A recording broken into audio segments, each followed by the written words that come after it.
मान लीजिए रात के 10 बज रहे हैं और आपके पास एक माँ आती है और उसके हाथ में 3 महीने का बच्चा है और वो कहती है कि मेरे बच्चे को बहुत बुखार है। ऐसी स्थिति में आप क्या करेंगे? क्या उनको वापस लौटा देंगे या फिर उनको दवा देंगे? तो यहाँ पर ऐसी सिचुएशन में आपको क्या करना चाहिए कि आप उनको समझाएंगे कि देखिए माता जी, मैं एक फार्मासिस्ट हूँ, डॉक्टर नहीं हूँ। मैं आपके बच्चे को टेम्प्रोरी रिलीफ देने के लिए एक डोज की दवा अभी दे सकता हूँ, क्योंकि डॉक्टर तो अभी है नहीं और आपके बच्चे का जो हालात है उसे भी ठीक करना है।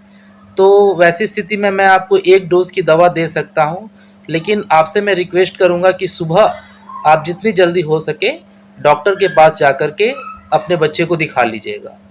अब आपके सामने 12 mg की एक ड्रग्स है पैरासीटामोल की, एक 8 mg की है, एक 50 mg की है और एक 100 mg की है और एक 600 mg की है। तो आप इनमें से कौन सा डोज बच्चे को देंगे? आपको ये मालूम है कि जब कोई वयस्क आदमी होता है, एडल्ट होता है, तो उसे 600 mg की पैरासीटामोल की एक डोज की दवा दी जाती है बुखार को नियंत्रित करने के लिए। तो अगर आप अच्छे से पढ़ाई किए होंगे तो आपको पता होगा फार्माकोलॉजी में या फार्मास्यूटिकल्स में, जिसमें आपको डोज कैलकुलेशन के बारे में बताया गया होगा। डोज कैलकुलेशन पेडियाट्रिक यानी कि बच्चों में 3 तरीके से होता है। पहला है फ्राइड रूल, जो आप अपने स्क्रीन पे देख रहे हैं। इस रूल में जो एज है बच्चे का वो मंथ में ऊपर लिया जाता है, नीचे में 150 लिया जाता है और एडल्ट डोज से मल्टीप्लाई कर दिया जाता है। फिर दूसरा रूल होता है यंग्स रूल। यंग्स रूल में जो एज है ये 1 साल से लेकर के 12 साल के बच्चों के लिए होता है और जो फ्राइड रूल्स है वो 1 साल से नीचे का होता है, जो मैंने पहले बताया। तो अब दूसरे वाले में क्या किया जाता है कि जो चाइल्ड का एज है उसको ईयर में लिया जाता है और नीचे में चाइल्ड का एज +12 कर दिया जाता है और उस रेशियो को मल्टीप्लाई कर दिया जाता है एडल्ट के डोज के साथ। तो इससे आप डोज कैलकुलेशन कर सकते हैं 1 साल से लेके 12 साल के बच्चों के बीच का। और एक तीसरा होता है क्लार्क्स रूल। ये किसी भी एज के बच्चों के लिए कर सकते हैं आप। इसमें एज को ना तो ईयर में लिया जाता है और ना ही मंथ में लिया जाता है, इसमें पाउंड में लिया जाता है।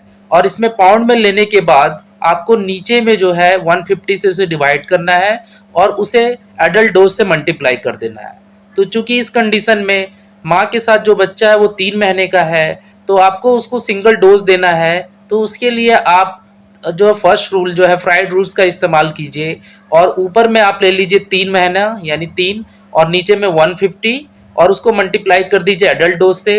इस तरह से कैलकुलेशन करने पर आपको 12 mg प्राप्त होगा।